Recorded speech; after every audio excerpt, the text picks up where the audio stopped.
Congress party का जो DNA है वो बिहार में है।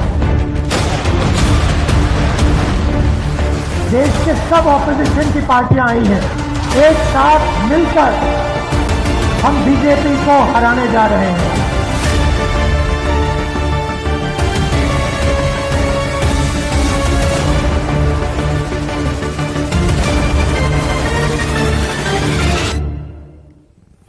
आप देख रहे हैं खबर तो समझिए और आपके साथ मैं हूं विवेक। पटना में आज विपक्षी दलों की महाबैठक हुई और इसमें 15 दलों के 27 नेता शामिल हुए।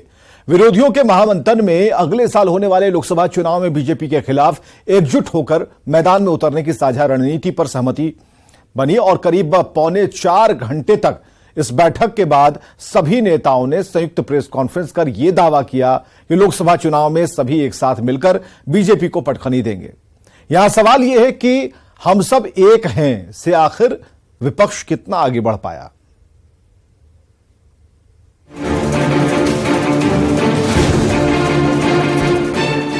पटना का एक अणे मार्ग, मुख्यमंत्री नीतीश कुमार का सरकारी आवास। इसी पते पर शुक्रवार को पहली बार बिहार में बीजेपी विरोधी दलों के नेताओं का बड़ा जुटान हुआ। राहुल गांधी से लेकर स्टालिन और केजरीवाल, ममता बनर्जी से लेकर शरद पवार तक 15 दलों के नेता नीतीश कुमार के बंगले पर करीब 3.25 घंटे तक इसी बात पर मंथन करते रहे कि कैसे 2024 की लड़ाई में बीजेपी को शिकस्त दी जा सके। बैठक के बाद ज्वाइंट प्रेस कॉन्फ्रेंस में नीतीश कुमार ने कहा कि बीजेपी को अगले चुनाव में हराने के लिए एकजुट होकर सभी लड़ेंगे। इस पर सहमति बन चुकी है। जो एक साथ तो चुनाव लड़ने के बारे में आज एक सहमति हो ही गई है और सब तरह का सहमति हुआ है, लेकिन एक मीटिंग इसके बाद होगी। कांग्रेस अध्यक्ष मल्लिकार्जुन खड़गे ने भी कहा कि बीजेपी विरोधी दलों की अगली बैठक हिमाचल प्रदेश में 10 या 12 जुलाई को होगी, जिसमें आगे की रणनीति पर चर्चा होगी। 10 या 12 तारीख को फिर हमारे इसमें हिमाचल में शिमला में हम वहां फिर मिल रहे हैं। वैसे तो ममता बनर्जी से लेकर तमाम नेताओं ने प्रेस कॉन्फ्रेंस में अपनी अपनी बातें कही। सभी का जोर इस बात पर था कि एक साथ मिलकर चुनाव लड़ना है और बीजेपी को हराना है। लालू प्रसाद ने अपने ही अंदाज में बीजेपी पर निशाना साधा। हनुमान जी अब हम लोग के साथ हो गए और हम लोग इकट्ठा सब कोल ढील नल नील सबको हम लोग जमा कर रहे हैं। तो पटना में 15 दलों के 27 नेताओं ने मैराथन बैठक कर बीजेपी के खिलाफ रणनीति पर चर्चा की। आने वाले लोकसभा चुनाव में मोदी से मुकाबले का विपक्षी फॉर्मूला कितना सफल हो पाता है ये तो नहीं मालूम, लेकिन एक साथ बीजेपी विरोधी नेताओं को एक मंच पर लाने की नीतीश की मुहिम इस बार जरूर सार्थक और सफल मानी जा सकती है, क्योंकि सवाल बीजेपी के खिलाफ नीतीश के विरोधियों को एकजुट करने का है। Bureau report, news 18। तो विपक्ष की बैठक के बीच प्रेस कॉन्फ्रेंस छोड़कर दिल्ली रवाना होने वाले अरविंद केजरीवाल नाराज बताए जाते हैं। आम आदमी पार्टी ने महागठबंधन के बाद कांग्रेस पर हमला बोलते हुए बयान जारी किया है। दिल्ली में केंद्र के अध्यादेश के मामले पर आरोप लगाया गया कि कांग्रेस ने आपका समर्थन नहीं किया, जबकि पटना की बैठक में 11 दलों ने आपका समर्थन किया था। आपने कांग्रेस को चेतावनी देते हुए कह दिया है कि अगर अध्यादेश पर कांग्रेस अपना रुख साफ नहीं करती तो विपक्षी दलों की होने वाली अगली बैठक में आप पार्टी शामिल नहीं होगी। इस वक्त की बड़ी खबर, विपक्ष की महाबैठक को लेकर एक बड़ी खबर हम आपको बता रहे हैं। आम आदमी पार्टी ने महाबैठक के बाद कांग्रेस पर हमला किया है, बयान जारी किया है, कहा है कि दिल्ली में केंद्र के अध्यादेश के मामले पर एक गंभीर आरोप कांग्रेस के ऊपर लगाया है आप पार्टी ने, और 11 दलों ने आपका समर्थन किया और आपने कांग्रेस को चेतावनी यहां पर दी है और कहा कि अगर अध्यादेश पर कांग्रेस अपना रुख स्पष्ट नहीं करती, साफ नहीं करती, तो विपक्षी दलों की होने वाली अगली बैठक में आप पार्टी शामिल नहीं होगी। पटना में विपक्ष की महाबैठक में आम आदमी पार्टी की नाराजगी के बाद ममता बनर्जी की भी नाराजगी सामने आई। ममता बनर्जी ने सीताराम येचुरी के बोलने पर आपत्ति दर्ज कराई, जिसका नतीजा यह हुआ कि ममता बनर्जी के जाने के बाद ही सीताराम येचुरी ने अपनी बात रखी।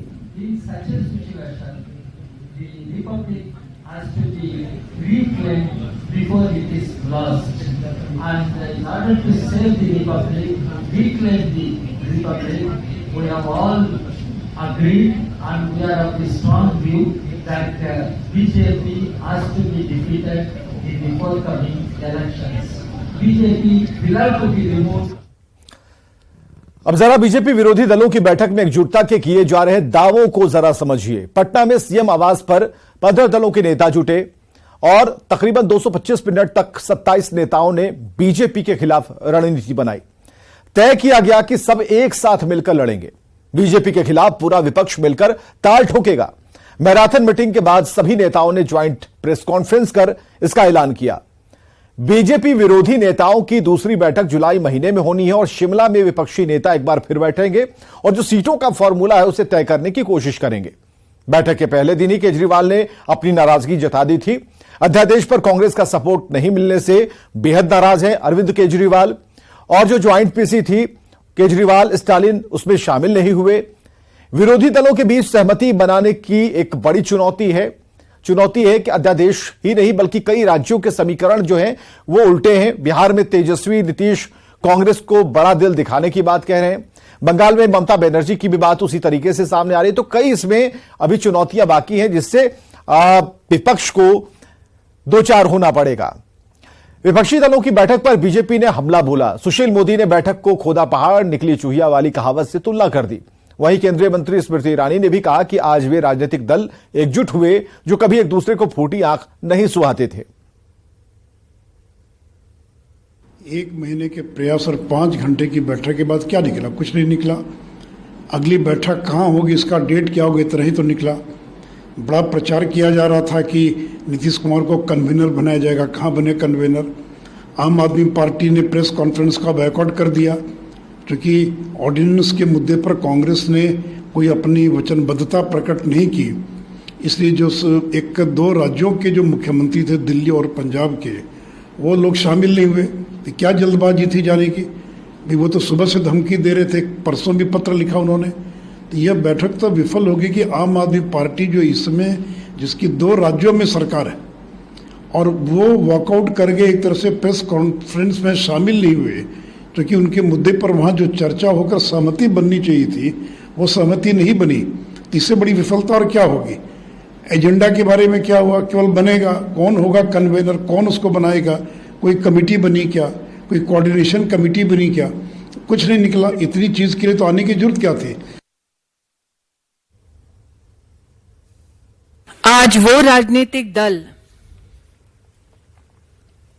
जो एक दूसरे को आंख नहीं सुहाते थे एकत्रित हुए एक ऐसे संकल्प के साथ जो भारत को आर्थिक प्रगति से वंचित कर पाए। डीएमके पार्टी को 1990 के दशक में कांग्रेस के शीर्ष नेतृत्व ने स्वर्गीय राजीव गांधी जी की हत्या में सहयोग देने का आरोप लगाया। एक दिन उसी डीएमके के साथ गांधी खानदान के नेतृत्व में रिश्ते कांग्रेस पार्टी के और मधुर होंगे। तो विपक्ष की महाजुटान पर बीजेपी का तंज समझिए। बीजेपी विपक्षी नेताओं की बैठक पर लगातार हमला कर रही है और बीजेपी कह रही है कि महाजुटान भ्रष्ट नेताओं का हुआ है। विपक्ष के नेताओं पर चल रहे भ्रष्टाचार के केस का हवाला दिया जा रहा है। कांग्रेस से केजरीवाल, अखिलेश से ममता तक भ्रष्टाचार के आरोप चल रहे हैं। सभी नेताओं की एक दूसरे से सियासत दुश्मनी है। समझना यह जरूरी है कि बीजेपी केंद्र सरकार के कामों को गिना रही है। 9 साल में भ्रष्टाचार का आरोप मोदी सरकार पर नहीं लगा है। 1977 में इंदिरा गांधी के खिलाफ विपक्ष एकजुट हुआ था, तब भ्रष्टाचार, तानाशाही के आरोप इंदिरा सरकार पर थे। बीजेपी कह रही है कि आज हालात बदले हैं। विपक्षी पार्टियां भ्रष्टाचार के आरोपों में घिरी हुई हैं। आगे बढ़ते हैं। पटना में विपक्षी एकता की बैठक में शामिल होने आए राहुल गांधी ने कांग्रेस कार्यकर्ताओं में जोश भरा। सदाकत आश्रम में अपने संबोधन में राहुल गांधी ने हुंकार भरते हुए कहा कि कांग्रेस का डीएनए बिहार में है। वहीं पार्टी के राष्ट्रीय अध्यक्ष मल्लिकार्जुन खड़गे ने कहा कि यदि समूचा विपक्ष एकजुट होकर लड़ेगा तो 2024 में बीजेपी जरूर हारेगी। पटना में विपक्षी नेताओं की महाबैठक से जुड़ी यह रिपोर्ट देखिए।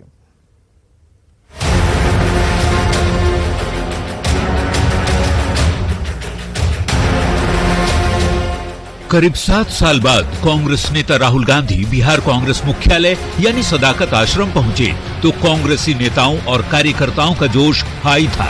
राहुल ने मंच से भाषण के दौरान जब कहा कि कांग्रेस का डीएनए बिहार में है तो पूरा कार्यक्रम स्थल तालियों की गड़गड़ाहट से गूंज उठा। कांग्रेस पार्टी का जो डीएनए है वो बिहार में है।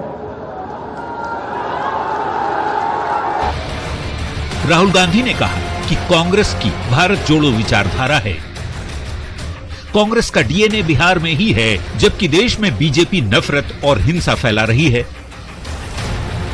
2024 में पूरा विपक्ष मिलकर बीजेपी को हराएगा।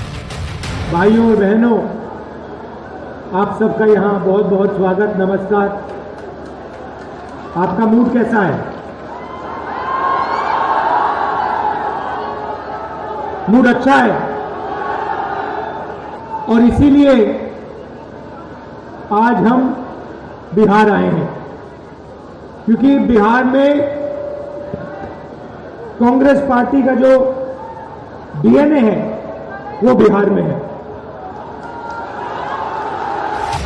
तो वहीं कांग्रेस के राष्ट्रीय अध्यक्ष मल्लिकार्जुन खड़गे ने भी अपने संबोधन में कहा कि 24 की लड़ाई एक साथ लड़ेंगे, बिहार जीत गए तो हिंदुस्तान भी जीत जाएंगे। किसी को बिहार कभी नहीं छोड़ सकता और बिहार अगर हम जीत गए तो सारे हिंदुस्तान में हम जीत जाएंगे। सदाकत आश्रम में राहुल गांधी ने 10 मिनट का बहुत छोटा भाषण दिया, लेकिन उनके आने से कांग्रेसियों का जोश हाई था। पटना एयरपोर्ट पर उनका स्वागत करने बिहार के मुख्यमंत्री नीतीश कुमार खुद पहुंचे थे और वहां भी कांग्रेस कार्यकर्ताओं की भारी भीड़ जुटी थी। न्यूज 18 के लिए पटना से संजय कुमार के साथ ब्यूरो रिपोर्ट।